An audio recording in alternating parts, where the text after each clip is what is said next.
hello and happy American Thanksgiving week, folks. Josh here, along with Skinner. Hello, Skinner. Oh, hey, how's it going? And we wanted to throw up a little Thanksgiving. Don't throw up this Thanksgiving. Fuck you. We wanted to throw out this little, throw out your leftovers. We wanted to put up this little Don't message. put up with your with your in-laws, because have a safe and solo Thanksgiving. Well, this that is November. That is part of what we were going to do here. We're taking the week off, obviously, as we mentioned in last week's mini episode. But we are releasing from behind the Patreon paywall our episode on Son-in-Law, the perfect Thanksgiving movie. We talked about this last year on Patreon. So if you weren't a Patreon subscriber, you have not heard it. So this will be new to you. We hope that you enjoy it. We remember enjoying this episode. Haven't gone back to re-listen to it since we put it out a year ago, but I'm hoping it still holds up. Just to say, we know this year is a weird one. And we hope that you are, however you are celebrating Thanksgiving, if you even do, that you are doing it safely, that you are, being responsible, you are wearing a mask if you happen to be seeing friends or family, that you are limiting travel as much as possible, and that you're just doing your part to try to keep us all safe and let us be done with this fucking bullshit finally. Do you guys want the Olympics to happen? Because they won't if you don't stop. I know the vaccine's coming. You're thinking, oh, cool, that's the light at the end of the tunnel. Won't help you bring grandma and grandpa back to life. Do you want all of your big movies to go straight to streaming? I mean, that would be good for podcasters. Not so much us, because we'll be on break then, and we don't cover things people like. But I was thinking, in Son-in-Law, I think we kind of talked about how don't quote me, because I don't remember what we do week to week. Like how we have this, this farm family with Lane Smith, and just like this, what would be now almost a mega family. Yeah. Imagine them having their big Thanksgiving meal. I think the Weasel would know better than to go there at this point for this year. That's right. He'd be like, "No way, buddy." Be like the Weasel and wear a mask. I don't even know. Maybe Pauly Shore might be a fucking right-wing. That is true. I feel like Crawl, though. I feel like Crawl would have some sense about him and be like, hey, we gotta trust the scientists, yo. If you haven't watched Son-in-Law in a long time, like I haven't, 1 year, you might forget that Pauly Shore's character in the movie is named Crawl. Yes, and lots of people mess that up throughout. Yeah, throughout. It's very funny, very of its time, much like I'm sure our podcast was when we didn't think over 250,000 people were going to die before we released it out of the Patreon. So on that thought, I hope you all have the happiest of Thanksgivings.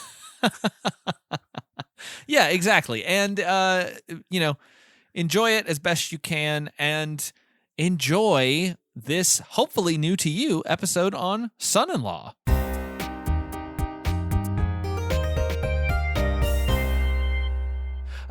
We are going to do something a little bit different this month, something that we've talked about doing on the Patreon feed, and we've never really had something come up, but this month we're doing a movie that both you and I have seen, but the patron who picked it has not seen.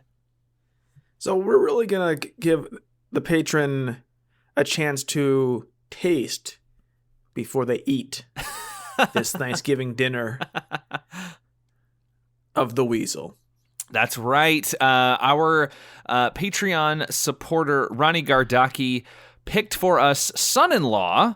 When he was randomly selected, I reached out and said, "Hey, you're the patron for this month. You get to pick a movie for us.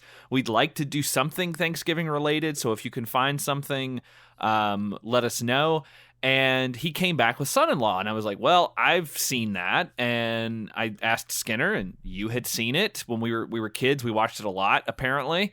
But he revealed, oh, I've never seen it. So I was like, oh, this is perfect. This will give us a chance to just chat about a movie that we haven't watched in a while, and also do something that's kind of a little bit different for us. And it kind of also is a good step forward for the Patreon side of things. We're going to be doing some changes come 2020 to the Patreon, and this is our sort of our dipping our toe into moving in that direction. Yeah, we have said in the past that for the Patreon movie, we didn't necessarily have to never have watched it. But we try to keep it that way because the show is called predictocast. But I think we're thinking going forward, we're making quite a few changes to the Patreon because we like to do that. You know, you do something for a year and you change it up, keep it interesting. We're thinking of just not doing predictions on the Patreon movie. So we just would record once, but two, just have a movie where we just sit around and just chat about it, kind of have some fun with it. Yeah. On its own face value, or in this case, deal with it and really go back in time with yourself and think, oh shit. Oh god damn it.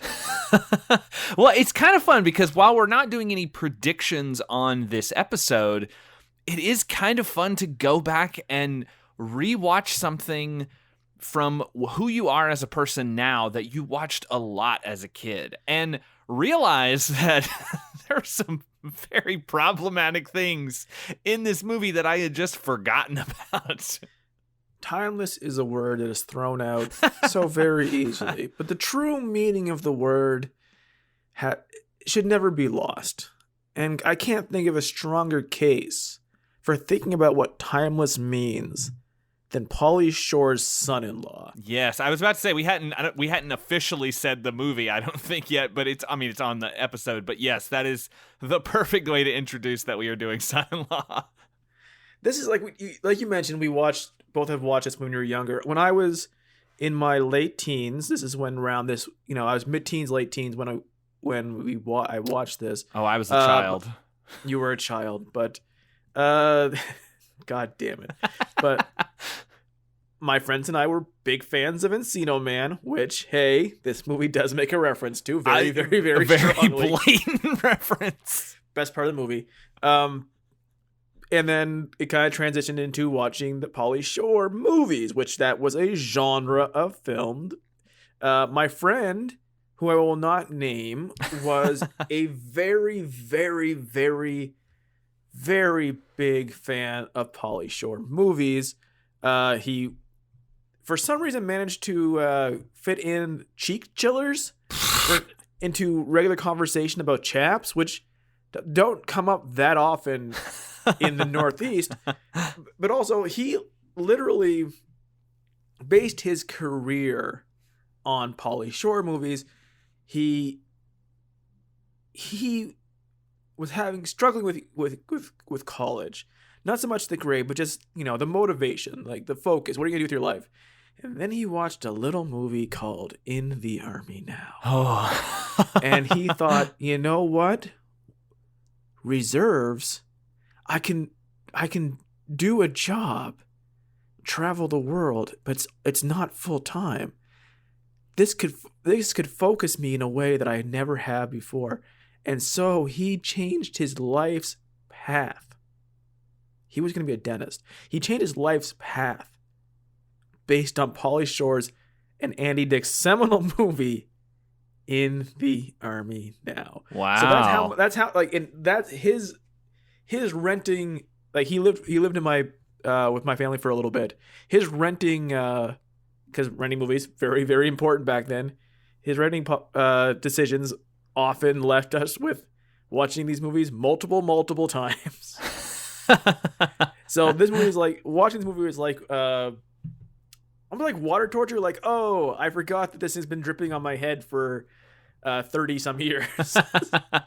Yeah, so this came out in 93 and I was 8 years old at the time.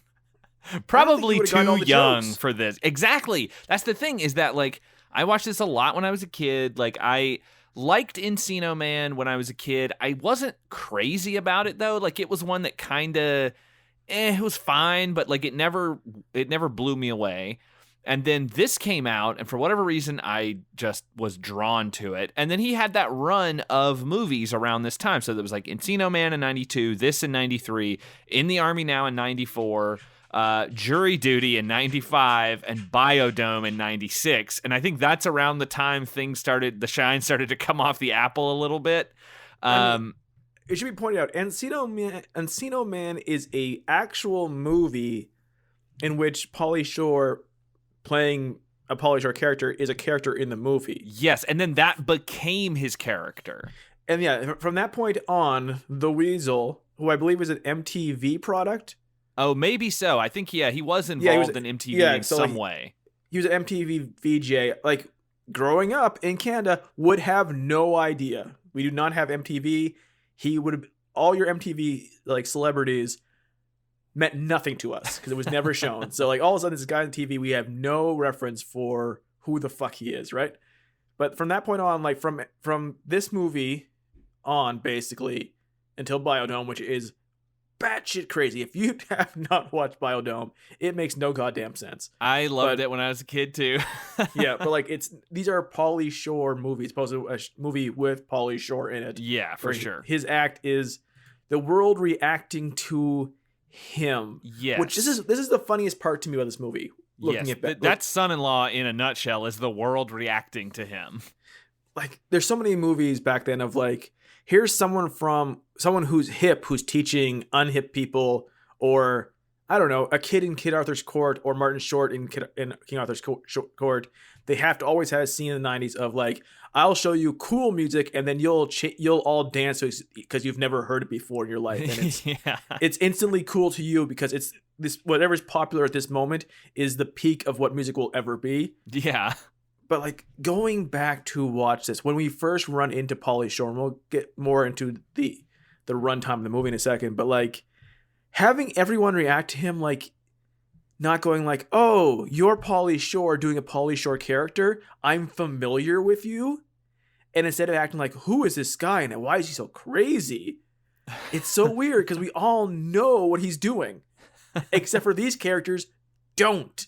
And it makes them feel stupid. Well, it is kind of like a kid in King Arthur's Court kind of thing, because it feels like he's gone back in time to a point in time where like these people have never heard of music that's not country, and that they live in like a different era. I mean, I think I get what the movie is doing. Obviously, it is saying that this, we have these two different worlds. They're coming together. They're both learning things from each other.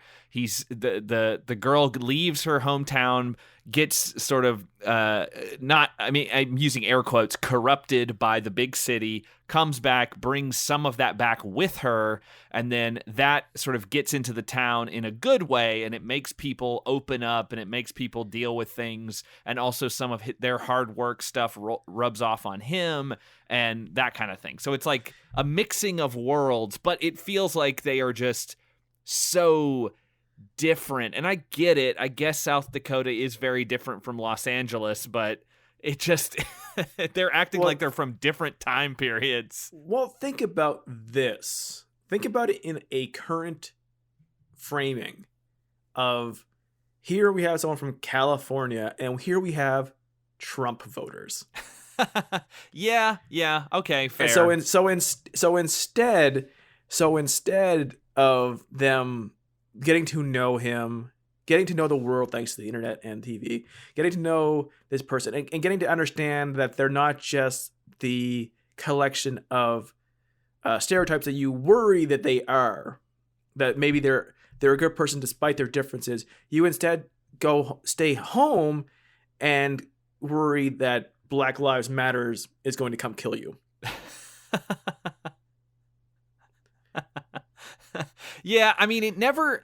The movie never devolves into like political squabbles. Thankfully, it never really gets to that point. But at this point, like it was 92 and Clinton was in the White House, so like or 93 rather, probably 92 when they were making it. But he was probably either just elected or about to be, and so maybe there was like a shift. I don't know. Who knows? Maybe they decided not to go down the political road because it's all white people in this movie, so there's no like. Oh, it certainly is.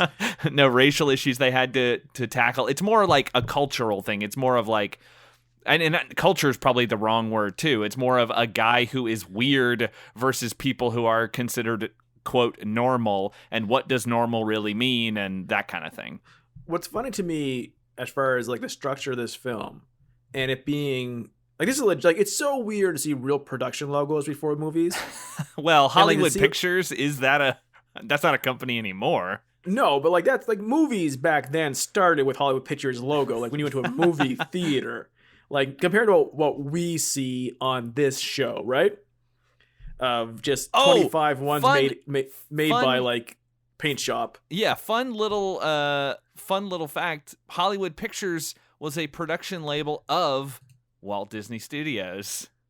Buena Vista Pictures. So Hollywood Pictures became Touchstone Pictures based on the success of this movie. So really, this movie brought us eventually The Sixth Sense. So what is funny to me is this is a movie that was released in theaters. This is a theatrical, not made for TV movie. It was a hit. It was sold to the masses. But its structure now, for what the story they're telling and the scope, it's a Hallmark movie. Kinda, yeah, it is. The small town versus big town, the jerk boyfriend versus new boyfriend, the small town person being affected by the big town people, small town values affecting back and forth. This is a Hallmark movie set in not winter.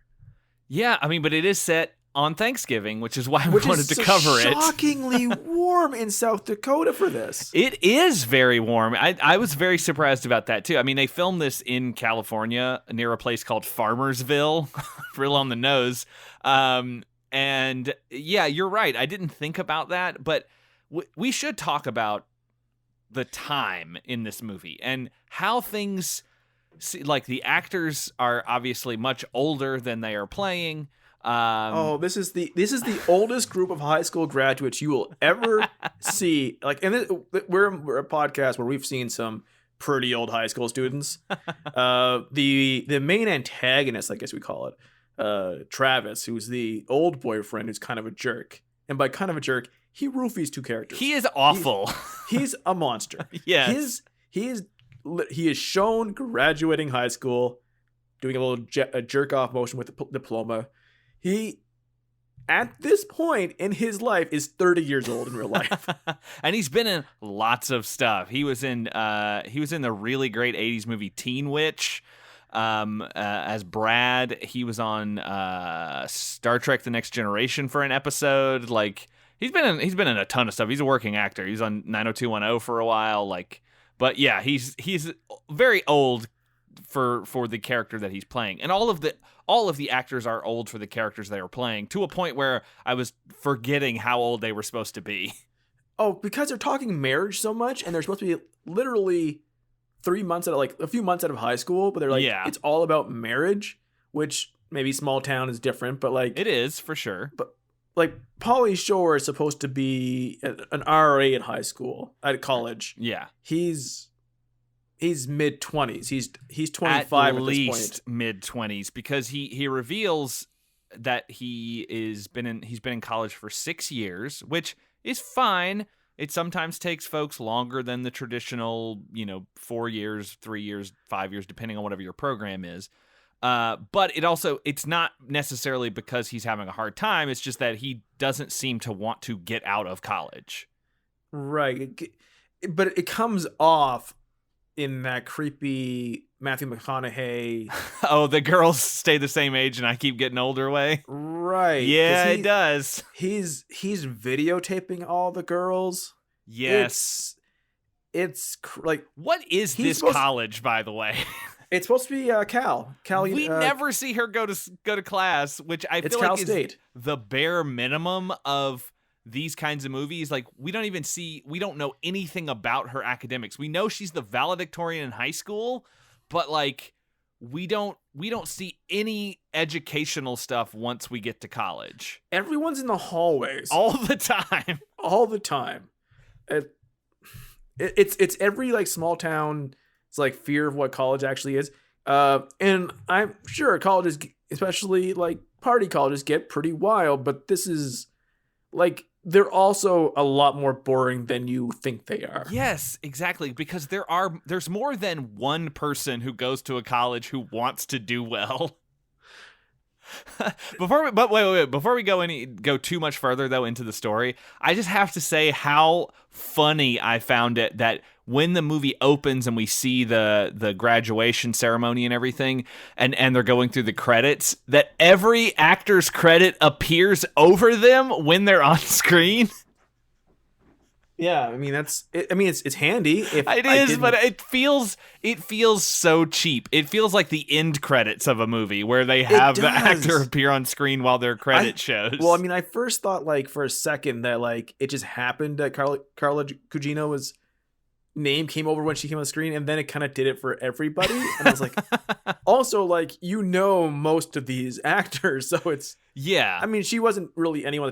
Here's another funny thing about their age thing. She's famously ageless. Oh yes, she is the Lady Paul Rudd. Like she looks basically the same as she does in this movie.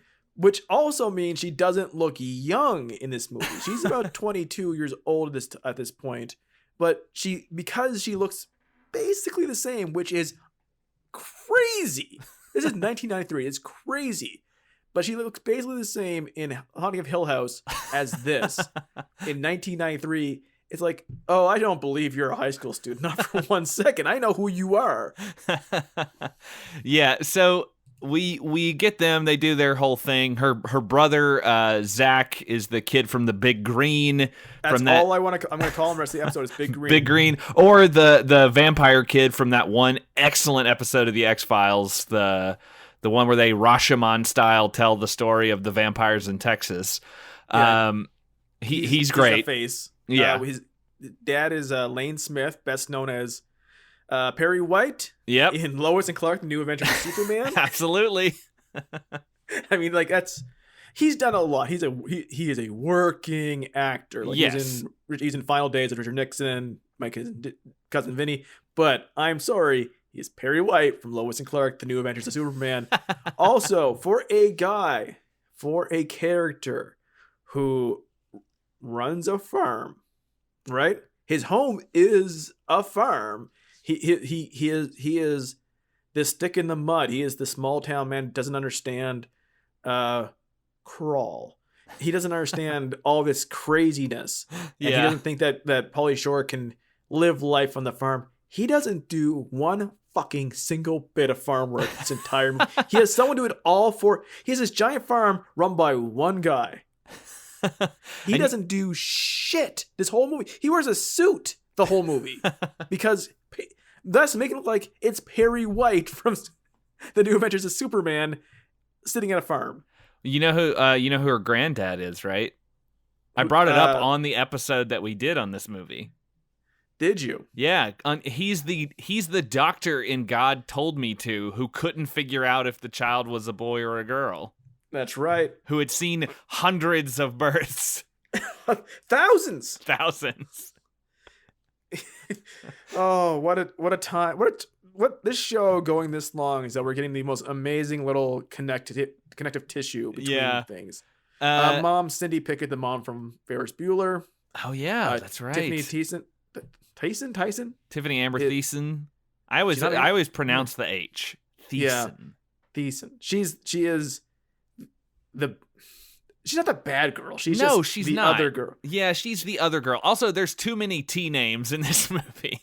Yes, Theo, Tracy, and Travis, who are all the kind of antagonistic characters. Yes, exactly. Maybe that's their screenwriting shorthand. We'll just give all the quote bad characters T names. Good work, Fax Barr, Adam Small, and Sean Sheps, who have no Wikipedia pages. Oh, I think Fax Barr was like he worked on Mad TV, maybe. Great. This think could that be a name, Mad that, TV movie. that name is familiar enough to me that I like feel like I should remember it from some reason. Oh no, Fax Bar was a writer on In Living Color. I think that's actually how better. and Bad Grandpa. Oh, and it was the creator of Mad TV. That's why I know that name. And also wrote In the Army Now. Uh-huh. A very important movie to my friend. And Malibu's Most Wanted, which feels like a Pauly Shore movie. Yeah, I mean, Jamie Kennedy kind of filled that void of the Pauly Shore type character. Yes, but like the problem is okay, so Pauly Shore's character, especially in this movie, but in general, is a creep. Looking back with today's eyes, but yes, for sure, he's like a creep. He's actually irritating. He's really like, people shouldn't fall in love with him. But the thing is, Pauly Shore is a star. Like, he is a movie star. He had movie star presence. Your eye is drawn to him. There is a thing there. Like, there's a difference between people who can do this and can't do this. Yeah. Jamie Kennedy in Malibu's Most Wanted, though great for like television trailer clips, is unfucking bearable for a full movie. Yeah, that is true. I've seen parts of that movie and it is pretty atrocious. This at least, Son-in-Law is at least a movie. It is. Like, it has a whole plot, which we're not talking about because I don't care about it. But it has a we'll get there. Are we? Do we have to? The big green kid's in here. I mean, I would be like, I was going to say that I would be surprised if someone hadn't seen Son-in-Law, but that's not. I mean, the person who suggested this movie to us watches all kinds of terrible, shitty movies just like I do, and I feel weird that they haven't seen it. Like, the fact that Ronnie hasn't seen this movie is very surprising to me. I'm sure it's just an age thing, and he's calling me old right now. But, it feels like this is a movie that people our age definitely saw more than once. It was like, when you told me, like, oh, our age, we're peers. Sure, you make me feel better about that. But this is like one of those movies where you told me, like, we're always trying to figure out, like, where can we find the movie free? Because yeah, of course, we don't want to spend the money you guys are giving us. But you're like, oh, it's on HBO Go, and I'm like, of course, it's always been on HBO. It will always be on HBO. This is an HBO movie for life. Yes, 100%. Like, I've seen this so many times on VHS and probably on HBO. But man, the fact that they're outside so much in South Dakota in the fucking middle of November, it is 34 degrees there right now in mid-November here. Like, they're outside, and he's out there in shorts. Oh, that is true. He goes to that dinner wearing shorts. Oh, the fashion in this thing that they think what the cool people wear is tremendously awful. Unseasonably mild there for this time of year. Here's what I think the elevator pitch for this movie was. So somebody bought the rights to use in a movie, Thank God I'm a Country Boy. And they said to themselves, and they said to a room of people, wouldn't it be so funny, so unbelievable if Pauly Shore of all people sang "Thank God I'm a Country Boy"? Because this happens 3 times in this movie. Yeah, he does sing it. He does sing it a couple times. So they clearly paid for it. Like, the soundtrack for this movie is so. They must have paid for a lot of music. When they do the transformation scene for Rebecca to Becca, and it's to the Spin Doctors, of course it was. Yes, but I mean, again, Little Miss can't be wrong. This is 93 when that song was fucking huge. Oh yes, and like, I'm surprised the Spin Doctors didn't show up in the fucking dorm. Oh, they're probably there in cameo appearances. I mean, Flea is the tattoo artist, so you pick it, he sticks it. Also, the movie ends with Queen's crazy little thing called Love. How much did that cost them? Why would they put that there? Did they do it because Wayne's World did Bohemian Rhapsody and maybe Yes. Queen music was cheap at that point? Queen music should never have been cheap. But they were kind of on the downslope until, like, they weren't super relevant, and then that song appeared in Wayne's World and they became huge again. I mean, maybe like I assume in Europe they were never not huge. Well, no. But I mean, like, but in America, like, I don't know if this movie did it specifically because Wayne's World had a Queen song, and it's like, well, then we're gonna put this one in there too. I assume so. Like, well, here, like, it's funny because of pop culture, because of how the internet has worked to preserve certain things that happened 20 years ago now doesn't feel that long ago. Yeah. In general, like, 'cause things kind of stay in the public. Like, we move fast, but things are just stay. They're uploaded. And with right? nostalgia being what it is, and with people constantly looking backwards. I mean, we're like constantly looking backwards, like within like 2 years of things happening. Yeah. But like things that were big in the 70s, in the 90s might as well have happened 100 years ago. Yeah. Like when I remember like early 90s when people talked about Zeppelin and Queen and stuff, they might as well have been talking about something that happened in 1901. Like, well, like I mean, when Zeppelin came back for Unplugged, everyone's like, oh, they're finally back. I'm like, who the fuck are these guys? These guys are so fucking old. They've just been unpopular for just over 10 years. I mean, you said they were talking about things that happened in 1901. The Zeppelins were very popular in 1937. Man, I could tell you a story about Zeppelins. You know, I mean, all the best that thrillers happen on Zeppelins. That was a terrible Hindenburg joke, but I know. It crashed and burned. Fuck you. I was going to cut it. Now I can't. So the big green kid's in this movie, and he's a horny Oh my kid. God, this kid is so fucking horny. How old is he supposed to be? Like 13? I don't know. I mean, he's obviously got it. This is a movie that talks about semis a lot. Did this movie give you a semi? But oh my God. The big green kid has porn on his computer before that was even possible. Well, he has Playboy subscriptions, which somehow is like his. How do they not know?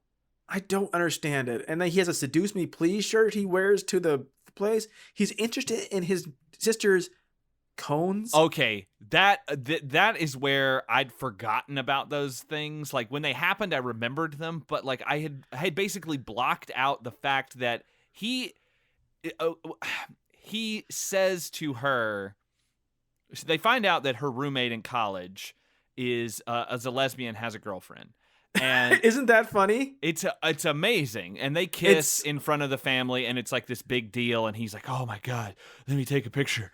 He's like freaking out. He's probably fucking nutting in his pants right there. And at the end, when they're leaving, when they're leaving her at college, he's like, well, say goodbye to your roommate for me. Give her a big tongue kiss in the shower. And you're like, what the fuck, dude? Come on, that's your sister. Well, like later, like I think, like, so this kid grew up to make incest porn for Pornhub.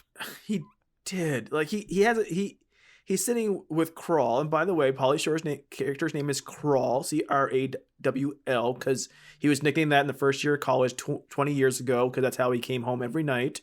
His real name is Fred, but everyone calls him Crawl. It's the dumbest cool name you've ever heard. It's like it's there like Perry White once calls him crap, and he might as well be called crap. But like he's sitting there, he's working with Big Green, and he's trying to show him how to milk a cow, and he's like, I don't feel comfortable touching its cones. He calls tits cones. Yeah, and he's like, well, he's like, they're not like real cones, and he's like, well, I've touched a lot of real cones in my life, some real nice ones. He's like, did you touch my sister's? And like, fuck off! Did you? Why are you talking about your sister's tits? I do like his reaction when they get to college. So they drive to college. It takes them about 2 days to get there. And I love Lane Smith's reactions throughout this. Anytime he's having to confront something he's never seen before, his delivery of the line, "Look at that idiot," when he sees this guy walk in front of his truck, it is the funniest fucking thing. I think it's the funniest thing in the entire movie. Oh, okay. My best line in the movie. Let me see. Okay, real quick about Lane Smith. Do you think they couldn't get Charles Grodin for this role? He does kind of have a Charles Grodin-esque quality. He feels very like he is in Clifford or Beethoven. It's so like, but like they gave this script to Grodin. He's like, I am not saying much on some grinders. Yeah, I have some dignity. It's like he's like, I was in real things. I'm not a television actor. I'm not saying this. Like that's it's so bad when he says that. Yeah, but I mean, they also get they get Mason Adams to say like the longest dumb line in the fucking movie. Oh, well, what was your line? Oh, I had it written down here. There's so much of me just complaining about him negging them and them like trying to change. Oh, you're a ripe mom. You're a peach on the windowsill. That was fucking awful. There's a creepy Garth Brooks poster in the corner of her room. So there's certain scenes where Crawl and Becca are like having this like heart to heart, and like it looks like Garth Brooks is kind of sneak peeking in on them. He is, and I was drawn to the Travis Tritt, Marty Stewart back-to-back poster on her wall. They look like they're in a fucking detective movie. It's so weird. I thought I'd written down, but maybe we'll come. Yeah, we'll circle back around. What I was going to say is that like Zach, when they're getting to college, he's like his dad is like freaking out and mom's freaking out, and he's like, "Don't freak." Speaking of freaks, hey, how you doing? Like, I love this kid's delivery. He's very good. He's like, I mean, not long after this, they gave him his own movie called The Big Green. You know it's his movie because the poster is just him getting a soccer ball in the nuts. That's true. If you haven't figured out what movie I'm talking about and you're of a certain age, and I've been saying Big Green and you can't quite put your finger on it, when I just told you the poster of the movie is a soccer goalie kid with red hair getting a soccer ball in the crotch, that's what you know exactly what movie that was. You're like, that's the one. I know exactly what you're talking about. Speaking of things on the crotch, how creepy was it when Crawl accidentally drops a beer bottle on her vagina? This mid-20s guy constantly trying to fuck this 18-year-old is pretty bad. For the second he shows up, and he shows up upside down and naked or something. He's wearing little short shorts. He is upside down and sweating. He is covered in water when they meet him. It's bizarre. It's bizarre, but like he meets Charles Grodin Light first, and he like basically, oh, you're here with a daughter. Is she good looking? And it's like, I don't care how freewheeling you are. You know you're crossing a line where like you're telling some old man like, oh, you have a daughter. Can I fuck her? Okay, if you're mid-20s. If you're mid-20s and you know they're dropping off an 18-year-old. Yes, I have to say. So we get they go through the dorm and it's crowded full of people, all manner of people. There's like an old guy in a full suit at one point. There's like kids, there's family, there's like it's move-in day and it is wild. I've been involved in move-in days. They're nothing like this, but okay. And he needs a screwdriver to open up this trunk. They forgot the key, goes into the room, and we see Crawl's room, and it's just got junk everywhere. And he pops down from the ceiling wearing these weird boots or whatever that are holding him upside down like a bat. He probably borrowed them from Michael Keaton's Batman. And there's a sticker on his door, and it says, "Who killed JFK?" And if this movie were made today, it would be, "Who killed Jeffrey Epstein?"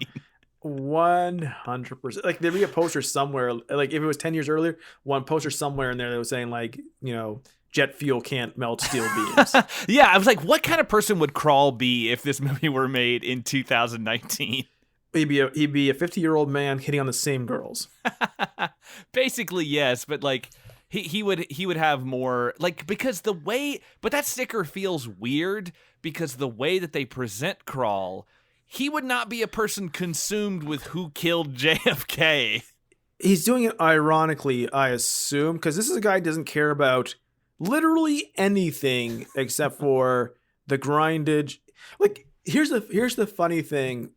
We're talking about this movie, and if you're young enough and you really haven't watched Pauly Shore movies, you have a general idea of it, and you've been told by the internet that it's quote unquote stoner comedy, right? He plays a stoner, but he never touches, references, or does drugs in any of the movie. It's like Bill and Ted.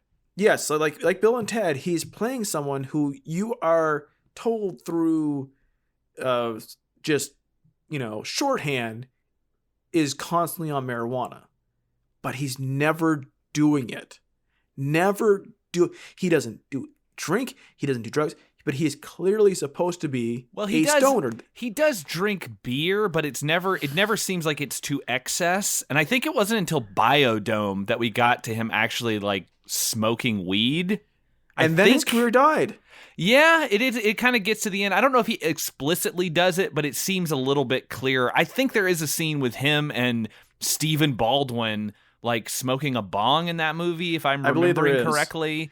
But I just imagine like there's someone who watched that who was a big fan, like, oh, he was supposed to be stoned? Yeah. Like they thought he was just quirky. Like they never realized like he's like Bill and Ted. He's a stoner minus the stoning.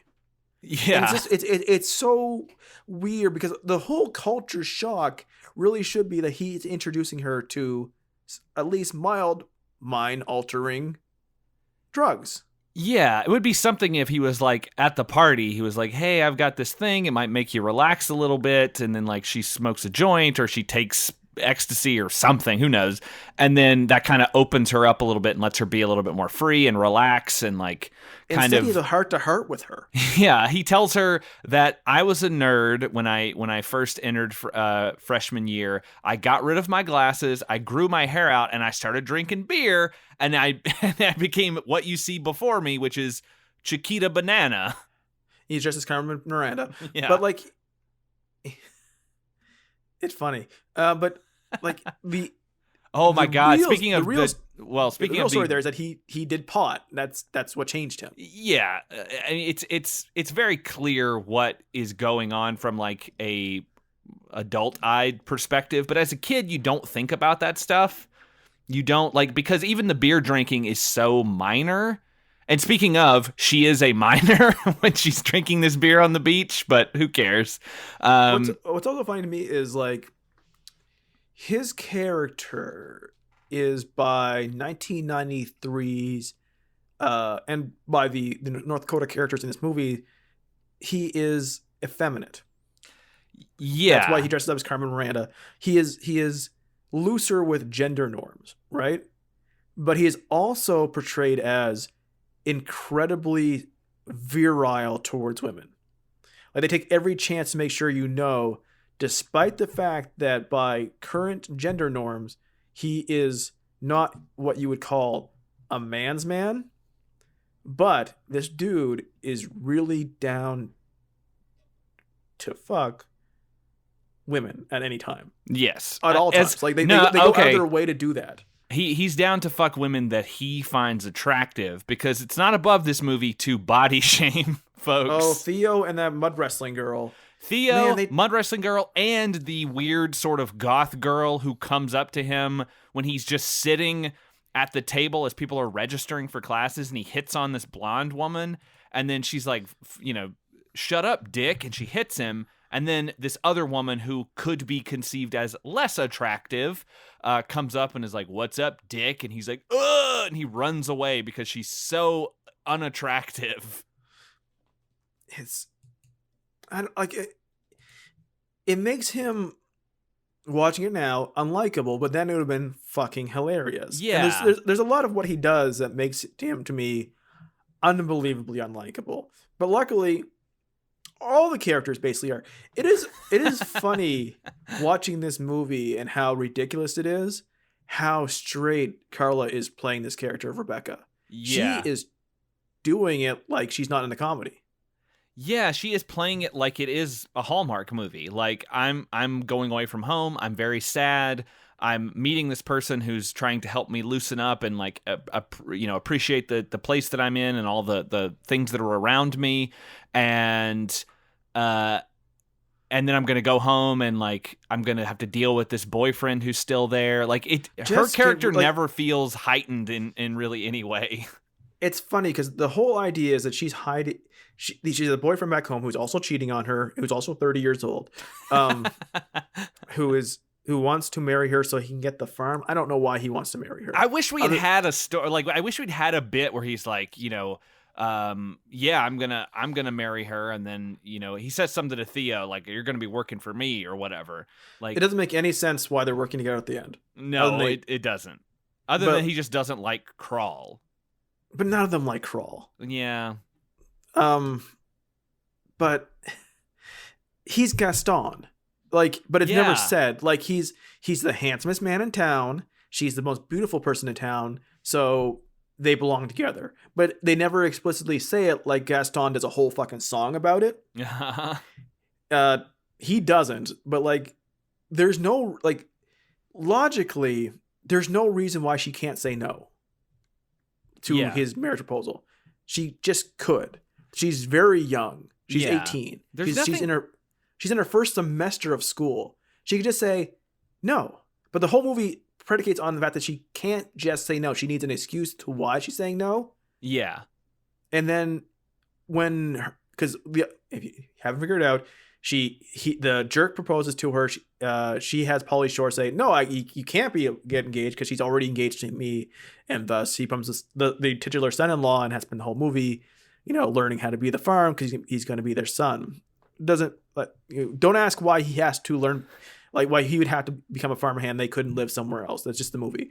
But you are cutting through so many good things. You're just blazing past it. We'll get back, but like she can just like at the very end when they have their conflict, which is based on a roofie, which is gross, unbelievably gross. Yeah, like it comes to this moment of like, well, now that he's out of the way, that means you have to get engaged to me. Like she can't be in a state of not engaged to one of them. Yeah, and it's like, but why?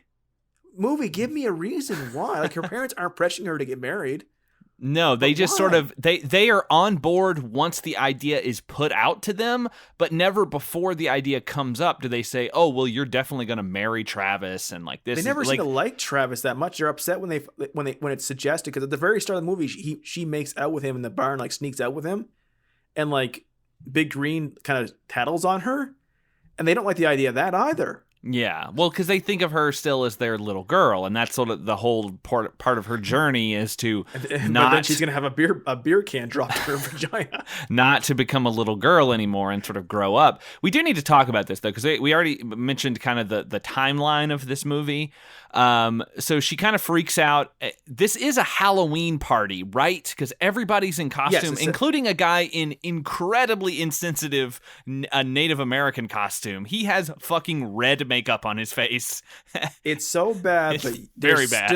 There's for fuck's sake, you can't have a big Halloween party even in 2019 without some asshole thinks I'm going to dress up as a Native American. I do not understand this. I do not understand this. If you are a person out there who does that, go fuck yourself. I don't understand why you would like. There's a million costumes. So you can go play Orange President. Go look out there. You can play Green Wig Comicster.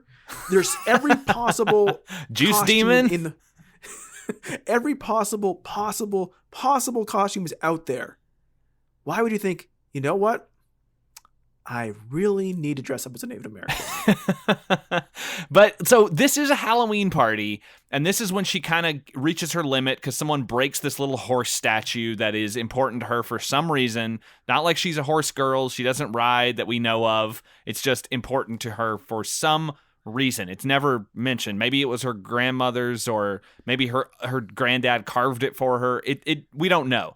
But she gets upset. She tries to go home, and this is when Crawl kind of has the heart-to-heart to her and tells her, she needs to experience the place that she is because she hasn't been out into the world since she's started school. So if she started school in August, that means that she has not left the campus in 2.5 months. Well, you know, it's That's only been 3 minutes insane of to screen time. me. It's insane considering like she's in California. She's in Los Angeles. Like she would go somewhere. She chose to go here. Yeah, Like there's she's not like she picked like University of Cal State. Where's that at? Huh. I'll just go there and be surprised. I mean, maybe this is not Halloween, and maybe this is just No, some it's Halloween. random It says- bullshit costume party. There's a banner that says Halloween Okay, costume party. so she has not gone out of campus in 2.5 months, which, you know, I get it, but like, you want to explore where you are. So he convinces her to get out into the world, and that's when she undergoes this amazing transformation. Can't be wrong playing with the spin doctors, but it kind of piggybacks on her little valedictorian speech where she talks about change, and the principal talks about seeing them as caterpillars who are now becoming butterflies, and they're flying out into the world. That's why she gets a butterfly tattoo. I'm assuming they're little metaphors there. But she gets new clothes. She gets a haircut. She cuts off her long dark hair and dyes it bright orange. So she ends up looking like her mom. She does, which is weird. Like, she's supposed to look so young and bohemian, but she just kind of looks like her mom.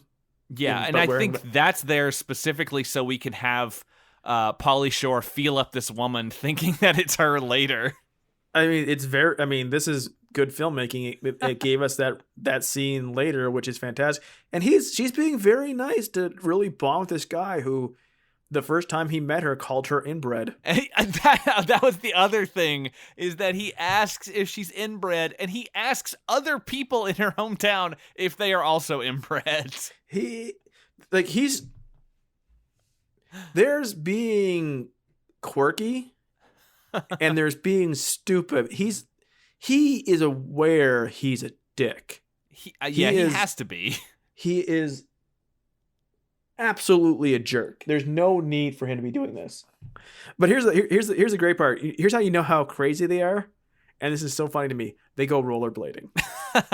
This thing that is so preppy, that's them being crazy free spirits. Yeah, they go rollerblading down in Venice. They hang out on the beach. This is when he drops the beer can on her crotch and grabs it, which is like, Jesus, man, this is such a blatant the camera's attempt. so tight on it too. Yeah, that's like the actress's actual junk reaction. Yeah, and it's her actual reaction of him doing that and her saying, "Stop it." I don't know why that scene is so viscerally weird and creepy. Like, besides this being an older guy who's been filming her all the time. Yeah, and calling her fresh meat. Yeah, but it's like, I mean, you can you can have at any age platonic friends. It is absolutely cool. Everyone should understand that. It's like, no one owes you anything. You can just be friends. Everyone can be nice to each other. It is perfectly fine in life. Yes. This guy, you can't be platonic friend and also constantly tell the girl, by the way, I would fuck you at any moment. Yeah, because when he first meets her and he's filming her, he's like, oh, fresh meat. And he starts talking to her and saying like, oh, she has charisma and everything. He's like throwing a bunch of pickup lines at her. And when he's like, oh, hey, I'm here to open this trunk and everything. And then he kind of is talking to her and trying to lay down some game. And then another woman walks by and he immediately bails on Rebecca and starts following the other woman, saying the same lines to her. So it's clear that he just wants to fuck her. Absolutely clear. And like he constantly goes back to it. Like they're not really a couple, but when he like walks in on her mom and thinks she's naked and thinks it's her, like, since they're not really a couple, what line does he think he's crossing? Like if you haven't established any relationship in that manner, and the movie's telling us, yes, they are attracted, like they really are attracted and like each other. They have zero chemistry, but yeah, because he's a cartoon character, so it's really hard. Like, especially looking back at it, and he's just he's Pauly Shore playing the Pauly Shore character. Like, yeah, you can't take him seriously as a person. But like, you don't like, oh, I walked in on my friend who's naked, and we're not really a couple, but I might as well make a move on her. Yeah, I mean it's like he also like he grabs her ass later on, like after they almost kiss one night. Like it's very weird because they have not established, like, I know they're supposed to be pretending, but it's still weird because ostensibly she is also still a virgin at this point.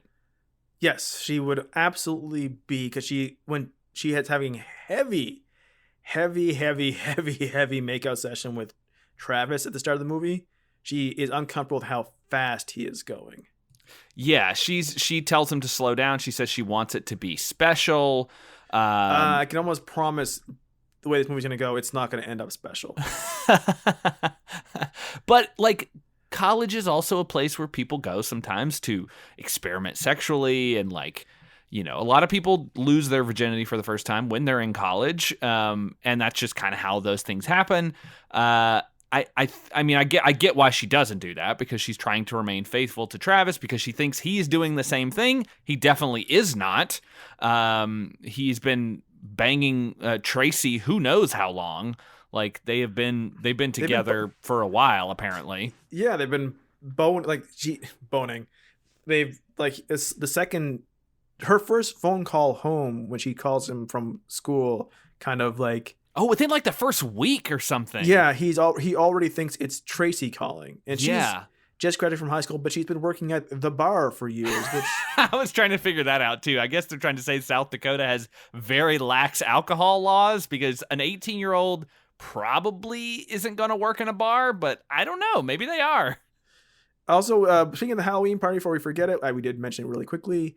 We have a cameo from Link Oh, that's Chomsky. right. Brendan Fraser playing his character from Encino Man, and Pauly Shore says, "Nice costume," and then he eats a frog. He eats a frog because that's what he does in Encino Man. And then Pauly Shore gives him a look like he knows who he is.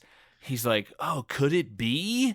Nah. Like, what is this? Like, if you had never seen Encino Man, you would have no context for this cameo. I mean, literally no one who had watched this hadn't watched it. That's true. But like Pauly Shore is playing the Weasel in all the movies. Like, his nickname in the movie is always the Weasel. Like, yeah, his name is Crawl here. His name's Stony there. Those are his nicknames.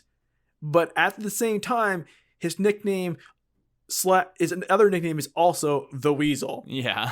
But like, if he had just been Stony in this movie, you could say like, oh, Stony was in high school and now he's at college. Except for it's not the same character. I mean, it might as well be, though. Where was Sean Astin? Is all I'm asking. So all of this transformation of hers takes place in about 3 weeks, I think. Like, from Halloween to Thanksgiving, she has cut her hair, gotten new clothes, gotten a tattoo, hanging out on Venice Beach, drinking. Like, that's a very rapid change. Very rapid. She's now totally chill with her roommate and everybody there, and she's talking like him. Yes, which like, she's super cool. No one else is talking like him, so like, it's not like she's talking like Californians. She's talking specifically like the dude she's hanging out with. And everyone in the dorm is like, poor girl, she got suckered into hanging out with this idiot. He's pulled this on every single fresh off the boat 18-year-old who's appeared here. Like, oh yeah, absolutely. She like the first semester of every year, he's got a new one, and it always dies by like Christmas Eve. Yeah, and he's been at college for 17 years, so like, it's like she's like number 17. Yeah, when they leave for the first semester and they get reassigned to another dorm because they can't take it anymore, that's when it just dies out. Like this movie ends with, you know, them still being engaged, but kind of like, you know, he's like, oh, we'll figure out we're gonna take it slow and not rush the wedding. They're not getting married. No, of course not. And I do give the movie a little bit of credit for not forcing them to fall in love with each other. Like, there's that little moment where they almost kiss, but then they don't, and then it just kind of goes away. And it's not like it seems like they're kind of not sure what they want them to be by the end of the movie. And they don't land on anything. Like, she's jealous when she thinks he's boned someone else. Yeah. And she's happy when she finds out that instead the girl and him were roofied. Yeah, that's so much better. So much better. So she's possessive of him sexually, but that doesn't, like, they don't feel, there's no moment where I felt like they were a couple. Yeah, no, it never really happens. And you don't want the weasel tied down, because the weasel will be returning in another movie. He'll have a different nickname, but he will also be the weasel. So about an hour into this chat we're having, we should say why he goes to her house in the first place. Because no one loves him. Basically, his mom works in Vegas. I can't remember exactly what he says she does, but they he's going to stay there for the Thanksgiving holiday. They're out for a week, and she feels bad for leaving him. So she's like, come be with me and my family. The reason, basically, that she wants him to be there is because she knows they have this whole conversation at the end. But basically, it's that, one, she feels sorry for him. But two, also she knows that Travis is going to probably propose, and she's nervous about that. And so she brings him along as a bit of a distraction, or as someone who can maybe help her figure out how to get out of it. Like, not as her new man. And it never become, like, it's always a feint that she's, like, I guess the idea, if you thought about it, was if it was an actual Hallmark movie, it'd be like, she's pretending to be a couple with him, and they were becoming an actual couple. But the movie's too scattershot. They don't have that many scenes together once they're at the farm. It's mostly him and everyone else. Yeah, that is true. Like, she sort of disappears for parts of the movie while he's bonding with her family.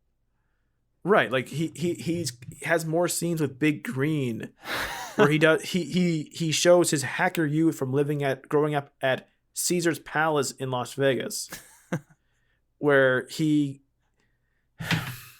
fucking Big Green is sharing a room with him, and his computer, he's trying to get a virus off of it.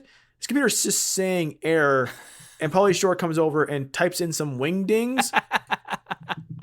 Yes. And then somehow he reglazes his subroutine because his PC got harshed.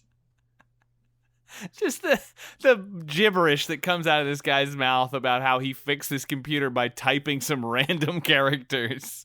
Like, not even letters. Wingdings. Webdings. Okay, so this was fun because it's always fun watching movies from before 9/11 when the airplane lands everybody's just tarmac. Hanging out at the tarmac waiting for the plane to get there. It's so weird. And, like, was the plane just them, really? It doesn't seem like there's a lot of other people on the plane.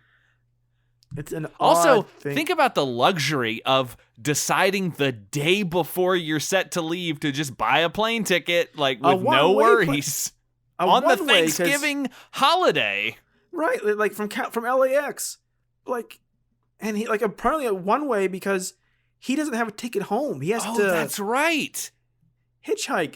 Like, if he had a ticket home, he could just go live in a barn for a day or two. He could just go to the airport and see if they could change it, and if not, he would just hang out until his ticket time. It's odd. Like, and neither of them work. Who paid for the ticket? I mean, Krull's probably selling drugs on the side. We just don't see it in this Disney movie. Well, I assume that's, like, once again, that's the idea. He's the RA, but he's the resident drug dealer there. I love that. When Rebecca finally gets home, and Travis is there, he takes her into the barn. This is sort of where he's, I guess, gonna propose to her, but he steps in cow shit and gets distracted. And I love that as Becca leads Elsa the cow away, she says, "Same old tricks." Like, that's the thing the cow just does. I'm gonna shit right by the door and fuck with these people. That's like the only time the non-Theo characters who run this farm are ever actually on the farm.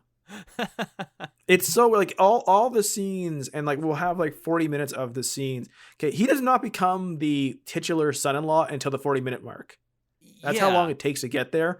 But, like, all the scenes with him learning how to farm he doesn't learn it from grandpa or dad or Rebecca or obviously the nerdy son who I mean, he Dad kind doesn't of learns how understand. to milk a cow, but that's really it. That's all that Zach teaches him. Like they show this giant farm, but it's all run by Theo, one guy who's not really a character. Well, he is. He's just kind of a bad character who doesn't like Crawl and wants to hurt him. Who wouldn't? I know. That's what I wrote in my notes, is that Crawl is a guy who is obnoxious in a way that would not endear him to anyone. So there's a scene we talked about where he comes in on Mom in the shower. Her hair is similar to her daughter's now, so he mixes them up, right? And then he spends about 5 minutes talking about how she's giving him a semi, like a big truck in his pants. The amount of this talk between family members is atrocious. It goes on and on. He calls her a ripe mom, a peach on the windowsill, beautiful lady. The nugs are still great. Talks about her whole unit is perfect. And it goes like, this is where like at some point she should have kicked him out. Yeah. But she doesn't. He keeps talking and keeps talking. And then it turns into like he knows that they're in a sexless marriage. And he gives her a makeover too. And then we have Hot Mom who re-debuts for a line dance. And this is when the movie's hitting its peak. And Daddy, now Daddy is horny and he pushes the twin beds together. That's true. And then Rebecca the next morning is like so excited that she could hear her parents fucking that night. Yeah, and then that scene too, she's like, sounds like you were getting busy, and she's like, oh my God. And then Crawl comes in, and this is when he grabs Becca on the ass, and he's like, you left me with a semi, but good thing your brother hooked me up with some of his porno mags so I could jerk off, and he says, get the poison out. It's the worst way of anything. I don't want to talk about the line dance too much. It's just like, he takes over. Yeah. He makes the line dance cooler, and apparently all these people who will never not vote for Trump, if they heard a different kind of music, would immediately get into it. And we jumped over the dinner proposal. I just don't want to talk about it. No, we gotta talk about this part. I want to talk about Grandpa not wanting a homo kiss. We'll get there. But they go to dinner. They go to dinner at like the first night that they're there. And Crawl has a ridiculous outfit on that he bought that day earlier, where he meets Tracy and shows his ass in some cheek chillers. Hey, if you wanted to see some purple spandex, I got the movie for you. But he comes in and everybody's sitting down, and this is like a big sort of open kind of a banquet hall area type place. It looks like it's in a hotel or something. It's a very sort of upscale, kind of restaurant place. And everybody is there eating. And Travis, who is not sitting at the table with them, who is apparently with his family at another table, stands up and makes this big announcement in front of everyone where he proposes to her. And she freaks out and stomps on Crawl's foot, and so he stands up and makes this big thing where like, oh, I already proposed, and that's why everybody thinks that they're getting engaged and that they're going to get married. And this is when Crawl gets punched in the face by Travis. Which is funny. Like they go back on this later, but like the idea that he literally, when faced with physical harm, he just cries.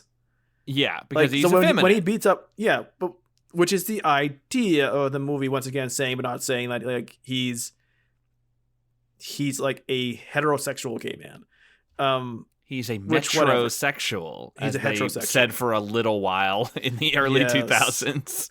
But later on, he beats up Travis just to make sure you know that your favorite star actually is. Not only is he constantly horny for girls, don't worry about this guy. He likes the ladies. But also, if he wanted to, he really could beat up anybody. He took karate lessons. Yeah, he majored in karate for 2 semesters, he says. Yeah, majored in because California schools, man. What are you gonna do? What's your major? Karate with a minor in neck breaking. Professor Seagal. We have a guest lecture from JCVD today. Oh God. Oh my God.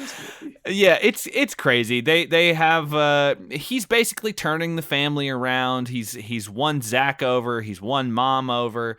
He's slowly starting to win over Dad. He learns how to farm in his own way in a very short period of time.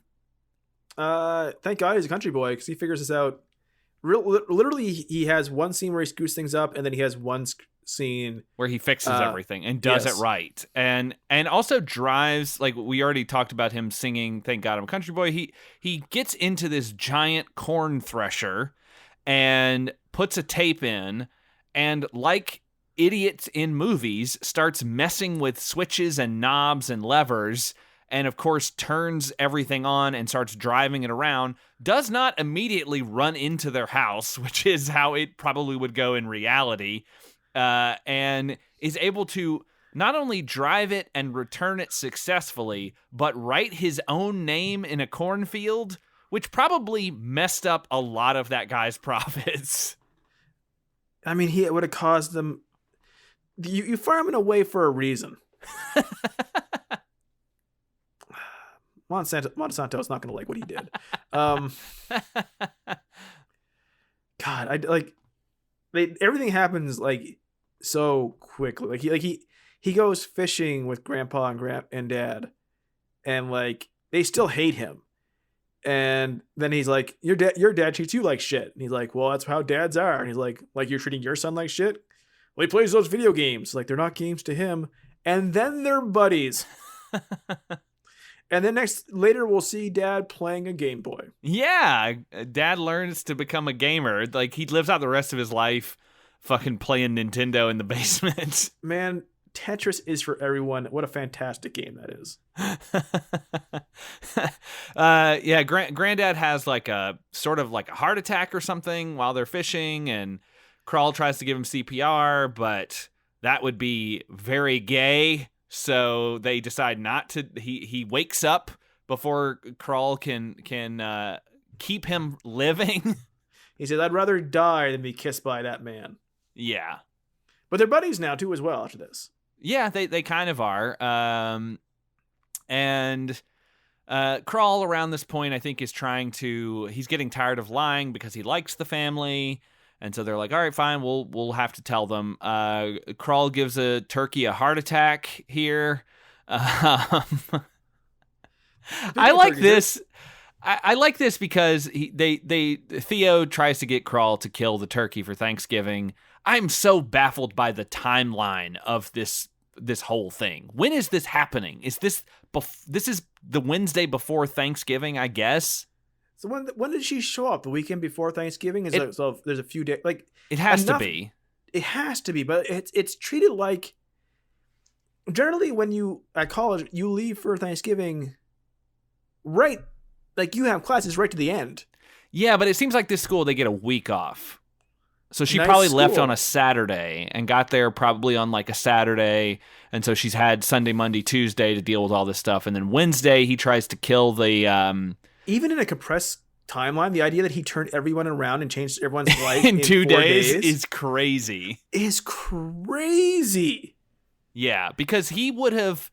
So if he got there on Saturday, that means that the dance where he gave Mom the makeover was on Tuesday, because that's weird. the day before. That's the day before he does the turkey and the bachelor party. So in a span of 2 days, he got comfortable enough to make this woman was comfortable enough to let him feel her up, and then also dress her in like a sexy outfit so she could go and impress her husband. It's incredibly compressed timeline. It's just the fact that they there's no reason besides like why she had to bring him home that it should be at Thanksgiving. It's not filmed like it's at Thanksgiving. It doesn't feel like fall in South Dakota. No. It makes the timeline incredibly compressed. Actually, good point. Why is there fucking corn in November in South Dakota? They don't know how it works. Corn in this area, and I'm not that far from it. It's a bit more south, and it is warmer, but like corn is midsummer here. Midsummer is when it's mostly like by like Halloween, they're selling like corn husks. It's all gone. It is long gone. By November, what the fuck? What are you talking about? But yeah, so they all this stuff is happening very short period of time. He thinks that he's killed the turkey, but as he goes to pluck the feathers, it comes alive and destroys their house. Yeah, it's so terrible. It probably shits so much in there too. And he just pieces out because he's got to go to his bachelor party that Travis is throwing for him, because also in a very compressed way, Travis went from punching him in the nose on Sunday to throwing him a bachelor party on Wednesday, and no one thought that was suspicious. Everyone's an idiot. Is the problem. Like that the timeline makes it so that there's no scenes where that transition really happens in a sensible way, so everyone's an idiot. Like, yeah, you wouldn't if you were Becca and the person who just tried to get engaged to you suggested he's going to throw a bachelor party for the other guy who she punched when he said he was already engaged, you would say, hey, don't do that. I know there's only 4 people in this town who are named. We're just not going to do this. Yeah, so they go out to the bachelor party and they drug him pretty tremendously. Like, Travis gives Theo a bottle of pills. We don't know exactly what they are, but he dumps about 15 of them into this beer they give him. Well, because he's always stoned, he has an incredible tolerance to it, is what I'm assuming. Yeah, so they go and he gets very drunk. He tries to sing Thank God I'm a Country Boy again, and that's when Tracy comes in and basically does like a little striptease dance for everybody in the bar. There's no reason for her to do this. No. These are her co-workers to a degree. She goes down to her bra. This is for the audience. This is for us. This is why they hired her. Should be too big a star for this. Has she become a big TV star by 93? I mean, she's in Saved by the Bell at this point, right? Yeah, like it's bizarre that there's no reason for her to do this, but I'm glad they don't make her the bad guy. No, like she is the victim as much as because at this point you feel like else. Like the idea is that she's being asked by Travis to seduce him, mm-hmm. but it turns out she just was really, really into Crawl at that moment. Yeah, she does have a weird thing for him, weirdly. Like, when they first meet, he's like, oh, it's a pleasure to meet you. And she's like, oh, likewise. And then when he walks away in the chaps and she sees his ass, she's like, not bad. Like, she seems into him, weirdly enough. It's one of those weird things that, and like stars still do this. Oh, they make everybody into them? They make, like, part of your contract is like, well, I'm the star of the movie. This is a movie starring me. I want you to make sure every woman in the movie is attracted to me. They will do things that make no sense. Every male character has to be physically dominated by me, and like it's irritating once you're like above age 11 and you realize what they're doing, and you think to yourself, why are these people so insecure? Well, I think, like, I mean, it's definitely some of that, but for the whole scene itself, like, he asks her at the dance, the square dance, the night before, to do him a favor, and she's like, "Oh, what? Right here?" Which makes me wonder: did she think that he was asking for like a blowjob or something? He wants her to munch on some grindage, but he's like, "No, come do this." So I think he wanted her to be there to dance for Crawl for some reason, but then he also drugs her and to make it seem like she had sex. I mean, it's a insidious, disgusting plan. And it makes no sense that he like it for it to play out like she had to do this, but she's not in on it. Yeah, that's the weird thing, because it seems like she should be in on it or involved in some way, but why would she want that? And the way she reacts later, honestly, she had no idea. And there's she's 100% a victim. Yeah, and there's no consideration given to how she feels about Travis still trying to get with Becca. Like, does she, because she's a plot contrivance. Yeah, because like, she wasn't at the dinner where he proposed, so does she know that he proposed? Is she fine being the side piece? Is that going to continue after he and Becca get married? Like, what is the implication? Why would Travis not just say, like, because both women are on the spectrum of traditional attractiveness, both incredibly attractive. Like, it's weird for him to continue this whole thing for like pining for Becca when he has a woman who seems to care about him in town with him. And if like you had said, they had given a reason for him wanting to be with Becca, like, I'm going to get her dad's farm, and her dad's farm is incredibly lucrative and it employs like half of the city, but we only see one guy working there. So how are we to know that like he is doing well? We have no context for his He wears farm. a suit all the time. Like he's the only character wearing a suit. So Walter is his dad. So maybe we can assume that he has other businesses that he has that are lucrative. It's weird. Okay. Yes, a male character a male person in real life who is a scumbag would go out of their way to make sure they had both Tiffany Thiessen and Carla Gugino at the same time. I could see a dude doing that. Fair. It's just, these are two 10 pluses. And it's, I don't know, it's so off. And like, she's not, Tracy never has a combative relationship with Becca. They appear to be kind of friends. Yeah. She just happens to be fucking her boyfriend. But yeah. it doesn't appear that she's doing it to get back at Becca for anything. She just also has feelings for this jerk.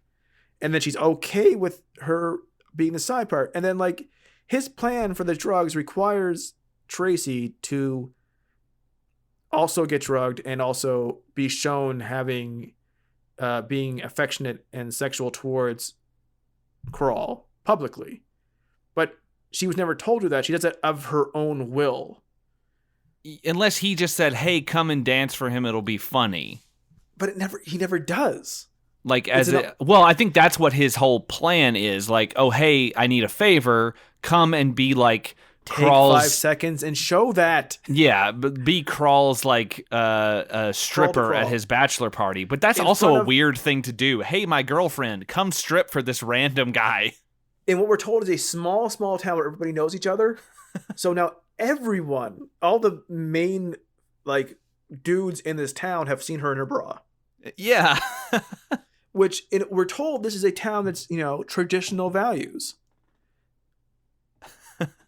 So whatever. It's just mean to make the actress do this. I don't like it. 100%. So they pass out. Next morning, Theo comes in. He was like, oh, I heard some huffing and a puffing in the barn last night, and they realized that Crawl never came back, and they're like, oh, he must have been drunk and didn't want to come in the house. And so she goes out to check on him and finds them both there in a compromising way. They're both, undressed, and she freaks out. And they have this whole big fight, and Tracy leaves and gets into her car, and she realizes that the seat is slid way back. So that's our first clue to unravel this mystery, which we already know the answer to. And Travis gets there and immediately makes her feel like shit. Like, he is the fucking worst in this scene. Like, she should murder him sometime after credits. Yeah, he's like, you were all over Crawl when you left, and after all we had together, you're so low. And I'm like, you fucking prick. Fuck you. Here's what she could do. Here's what she could do if this was a real world and she wasn't a plot contrivance. Him and Theo admitted what they did. He's going to jail. Yeah, exactly. Both of them are going to jail. They drugged a girl. Yeah. They're going to jail. They've admitted it. Like, they don't sit like, hey, they're like, hey, why don't you stay for dinner? We're okay. And afterwards, we're all going to go down to the police officers and we're going to take statements, and we're going to have them arrest Travis and Theo. Yeah. I know our big revenge was not letting them eat this beautiful meal, but and punching a guy and making a guy lose his job. No, these guys need to go to jail. Go get a lawyer, sue the fuck out of them, and send them to jail. What I also cannot stand this point, I think it's at this point, they show the whole, it's Thanksgiving Day, right? They're showing the whole kitchen. It's getting ready for Thanksgiving. The turkey is just sitting on the counter, not on anything, just sitting there stuffed with breading, raw. It is just sitting there raw. Like, not brining, not thawing. It's already thawed and stuffed. It's just sitting raw on the counter. Why is it sitting raw on the counter? You're like Gordon Ramsay right now. Fucking Jesus. Raw! Just fucking ate it. Oh god. Yeah, so they're all eating. Travis is there, and he decides, well, it's now time for me to propose again. And because he can't just leave it alone. And she seems nature almost abhors the vacuum. Yeah, she seems almost ready to accept. She looks like she's half going to puke and half like, well, I have to be engaged to one of them. Yes, because those it's not like are the rules. Yeah, it's not like I'm going to school in California where I could meet literally any number of people that might be interesting to me, might be into what I'm into, might have something that I find fascinating, and that we like click on a deeper level than some random dude who works at the co-op that I dated in high school. It's one of those movie things, like a Hallmark movie. Like, here's the thing, guys. You don't have to marry either of them. Yeah, you have. It's cool that you're mad. It's cool that you're mad at Crawl. I'm mad at Crawl too, all the time. But you can also, that doesn't mean you have to go back to Travis. Yeah, exactly. You can have, it just means, okay, two options are off the table. Yes. That's all it means. It's like these movies present it as if this is all you have, and if you don't take one of these guys, you're gonna die alone. And also, it's Carla Gugino. Yeah, I mean, yes. I mean, granted, the movie doesn't necessarily, as we already said, it doesn't settle on them being together forever. They will probably split up once, once they go back to college. But she realizes she's an adult and he is not, and he's a 20-something-year-old guy filming 18-year-olds. Yeah, and probably posting them on the very early message boards. He is an old school hacker. Yeah, so he's about to propose. She seems ready to say yes, but Crawl comes in to save the day, and he brings in Tracy, who reveals that she found some pills in her car. And Theo is like, they say that the seat was back, so somebody big must have been driving, which is he's like the only person fat enough in it. Like, that's the whole thing against him. Like, there's no one else in town who could have required that much space. God, I mean, I know this is a bad guy character, but man, the body shaming that Pauly Shore throws at this guy. Like, he gets fired, and then he's also told, oh yeah, and you're also fat, by Pauly Shore as he walks out. It's like, but like throughout the movie, he's like, you should do some crunches, you should do some aerobics, you should do this, you should lay off the hard beers, drink light beer. Theo hates him for a reason. Like, no, he shouldn't have killed him, and yes, he should go to jail, but he should never like Crawl. Crawl's a dick to him. Yeah, from the minute he sees him, he's like, oh, hey, big boy, and you're like, fuck you. This guy who does all the work for this person who owns a farm, who just sits around in a suit all day. Goes fishing with his dad who whittles. He doesn't do anything. He does all the work. And then this guy comes in and calls him fat the entire time, and in 2 days the whole family loves him. Yeah. What?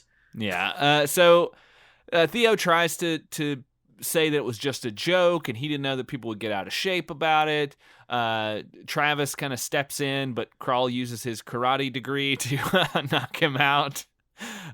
Theo gets fired, and they ask Tracy to stay for Thanksgiving, and Zach immediately starts to move in on her, which is another creepy thing that they're having this fucking 13 to 14-year-old trying to fill up an 18-year-old. We have Grandpa say, and I have written this down. Really, oh, good. I was hoping that you would remember exactly what this fucking guy says. He goes, really tweaks my melon. Buff bro like Krull here. Getting wheezed on by a greasy scumbag.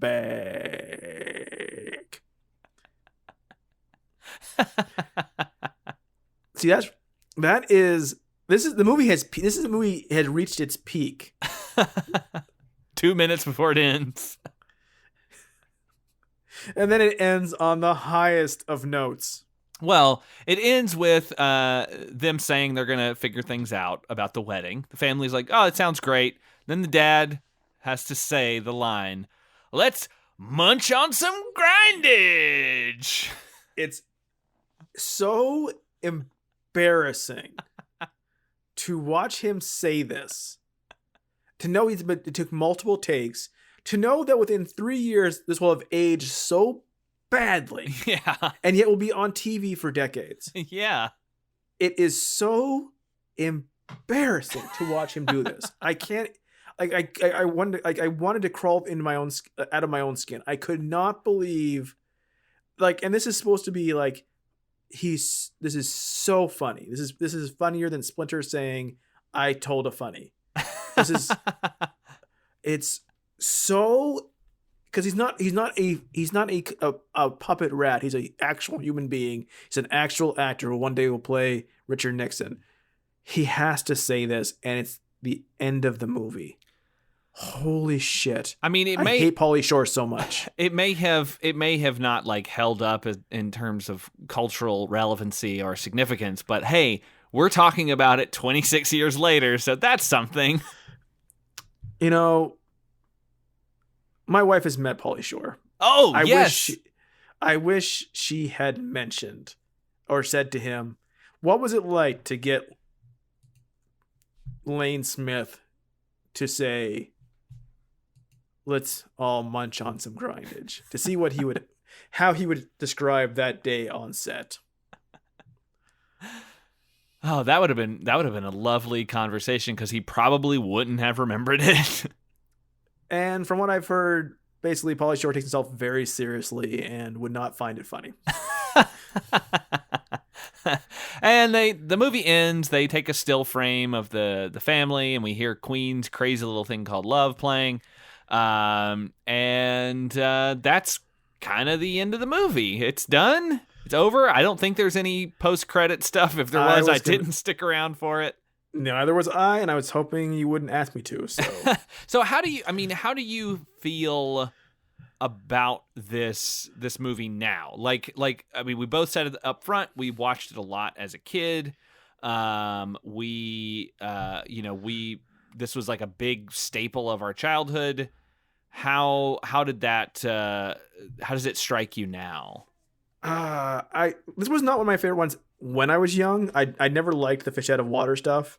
Also, grew up in East Coast Canada's city, and farm stuff, whatever, California, whatever. I was more of a Biodome person because that movie is crazy. It makes no sense. I liked it on that kind of standard, but I really hated Pauly Shore's act in this movie. Watching it again, it has aged so poorly, and it's impossible to see it as with fresh eyes. Like, oh, look how cool this guy is. Everyone can't understand how crazy he is. It's like if the character of Krull was played by, I don't know, Rick from Rick and Morty, and no one in the movie knew who Rick was, and they're like, you had to sit there and react like, oh, I know this cartoon character, and I know why he's acting like this. but everyone in the movie doesn't. And after about 5 to 10 minutes, it gets really grating. Like, especially where he's this irritating middle, 20-some-year-old guy who's hitting on girls. But the movie's always framing it as like he's the coolest, and he's not. Like, if you pulled back on like everyone maybe didn't find him attractive, and maybe like when he hit on people like it wasn't awesome, and he wasn't good at everything, and he didn't teach everyone a lesson about themselves. Like, he never learns. Like, he learns how to farm, but he's always right through the whole movie. He doesn't learn anything about himself.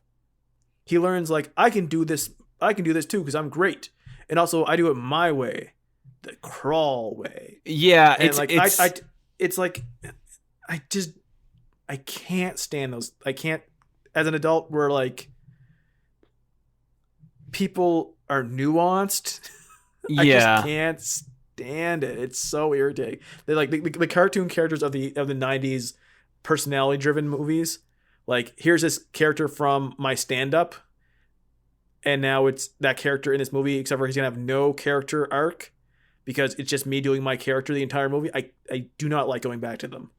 Yeah, I get that totally. Like, I totally I feel similarly. Like, there were things about this movie that when that like stuff was happening, and I was like, oh boy, like it was there was not less gay jokes than I thought there'd be.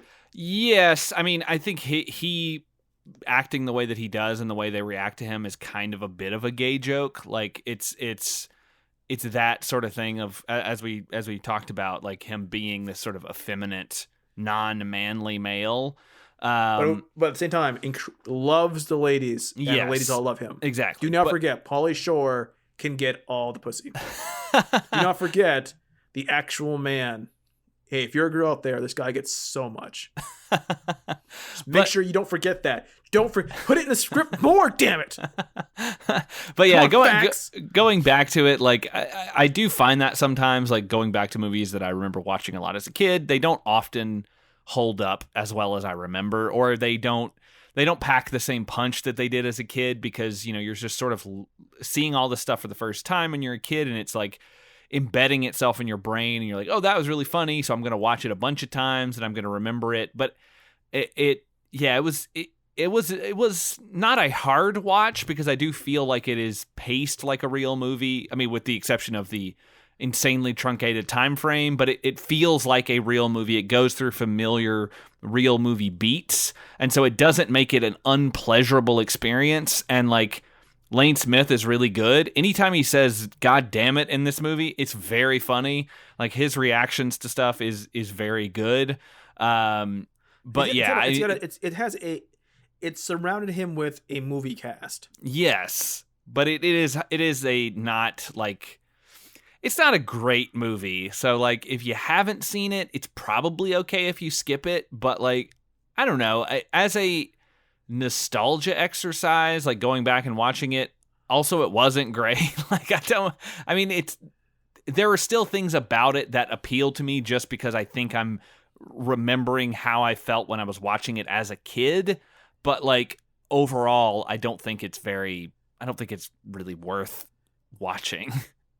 I just think it's, to me, I just remember, it just really hit me back to, like I said, like when Encino Man came out, like in Canada, not having MTV and not having any shows with his stand-up on it, like having no idea of the Weasel character, the fact that in both movies, he had a name plus a nickname and then called himself the Weasel. I was always so utterly confused by that. Like, literally, like, what is, like, because of the way he talks, like, is he calling himself the Wheeze? What is he saying to him? Why is he the Weasel? What does that mean? His name's Fred, but he's also called Crawl, but he's also the Weasel? Like, his name is Stony. That's already a nickname. Why is he also the Weasel? What does that mean exactly? And I just all of a sudden shoved that right back in my face. Like, I hated that as a kid. Why was he called the Weasel? And like, just having no reference for what the fuck was going on with that. Because he was on MTV from 1989 to 1994. That's 5 years. of character building that I had no idea was about. Like, I feel like what it must be like, one of those foreign markets where like somebody's like famous on TV here for a character, and then they do an international film, and they just do that character, and be like, what the fuck is going on? Like, what is this referencing? I have no idea. Yeah, so I think that about does it for our discussion of Son-in-Law. How did you feel as a Thanksgiving movie, though? As we're in the month of Thanksgiving, and disgusted by that raw turkey to sit on the counter. I have to cook next week, and I'm just like, I'm gonna not do that because it would take up a good chunk of my counter of just raw bird on it.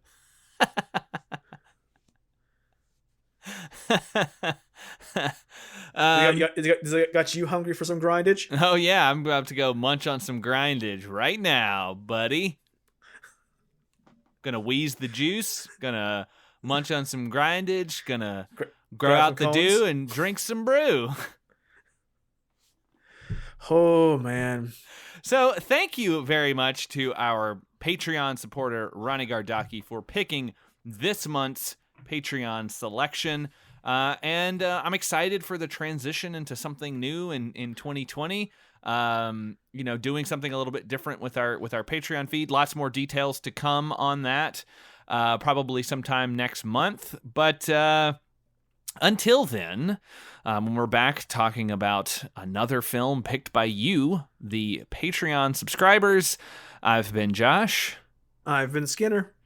And we'll see you then.